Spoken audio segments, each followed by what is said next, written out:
Are you a Harvest Moon fanatic, or are you a more casual Harvest Moon fan? If you're not sure, then you can take today's quiz and find out. Hello everyone, and welcome to Harvest Moon Quiz Night. In today's video, we are going to be asking 5 questions about Harvest Moon, Super Nintendo version, and Harvest Moon 64. I'm going to ask you guys the 10 questions, and then I'm going to give you the answers, and you can score yourself to see what type of Harvest Moon fan you are. The original Harvest Moon was, of course, on the Super Nintendo, which leads us into question number 1, which is how many different kinds of animals can you raise on your farm in the original game? In this game, there are 5 Bachelorettes, and each of the different Bachelorettes, they all have different colored hair, which leads us into our second question, which is, what is the name of the pink-haired Bachelorette? After meeting those 5 Bachelorettes, you're going to start dating them, and you can choose to marry one. Once you decide to get married, what item do you need to buy to propose? In this game, you can grow turnips and potatoes in the spring.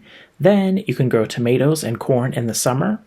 What crops can you grow in the fall? The original Harvest Moon was not open-ended. It had a firm ending point that you could not play beyond.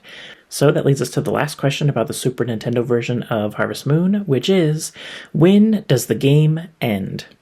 Now let's move right along to Harvest Moon 64, which in Japan, it was actually called Harvest Moon 2 because this game was a sequel. Some of the characters in this game, they are descendants of the characters in the Super Nintendo version. Which leads us to our first question in this category, which is, you can raise one additional animal in Harvest Moon 64. What animal is that? In Harvest Moon 64, there are a lot of things that you can do that will affect your save file permanently. One of them is that if you don't befriend certain villagers soon enough, then they will leave the town forever. One of these characters is actually a Bachelorette. Can you tell me which Bachelorette will leave if you do not befriend her? In Harvest Moon 64, you can grow turnips, cabbage, and potatoes in the spring, tomatoes and corn in the summer, and then in the fall, you can grow what crop? Number 9. When you're playing this game, you'll have a lot of different goals, like saving up money to buy a chicken, saving up money to buy a cow. Another thing that you're going to want to save your gold for is the greenhouse.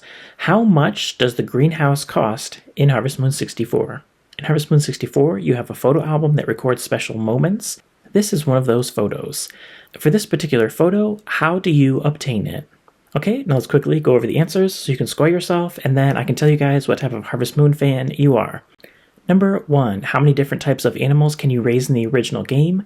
The correct answer is 4. You can raise chickens, cows, a dog, and a horse. Number 2, what is the name of the pink Bachelorette? Her name is Nina. Number 3, what crops can you grow in the fall? This is actually a trick question. The answer is none. You cannot grow crops in fall in the original game. Number 4, if you want to get married, what item do you need to buy? This is, of course, the blue feather. If you've played almost any Harvest Moon game, then you should have known the answer to this one. And number 5, when does the game end? The game ends at the end of your 3rd summer. And moving on to Harvest Moon 64, you can raise one additional type of animal in Harvest Moon 64. What is that animal? The animal is sheep. Number 7, which Bachelorette will leave the village if you don't befriend her? That's Karen. Number 8, which crop can you grow in the fall? Eggplant. Number 9, how much gold does the greenhouse cost? 30,000 gold. And the final question is, how do you obtain this photo? You obtain this photo by winning the swim meet. So let's go over your score and what type of Harvest Moon fan you are. If you got 0 or 1 points on this quiz, then you are not a Harvest Moon fan at all. There were 2 questions that were very, very easy. Of course, the blue feather one and the swim meet photo. So if you didn't get those 2, I would say you're probably not a Harvest Moon fan at all. If you got 2 to 3 points, then I would say you are a Harvest Moon fan, but you don't have the greatest memory. If you got 4 to 5 questions correct, then I would say you are a casual Harvest Moon fan. You might play the games just for a little bit of fun, but yeah, you don't take it too seriously. If you got 6 or 7 questions correct, then you are a big Harvest Moon fan, but you probably don't really pay attention to details. If you got 8 or 9 questions correct, then you are a huge Harvest Moon fan and you pay attention to details. If you got all 10 questions correct, then you are the ultimate Harvest Moon fan. And I suggest you to subscribe to my channel so that way you guys can get the next quiz and see if you can keep that title. So let me know in the comments down below how many points did you get and which game would you like to see next in this series. Don't forget to hit that like button, and I'll see you guys next time.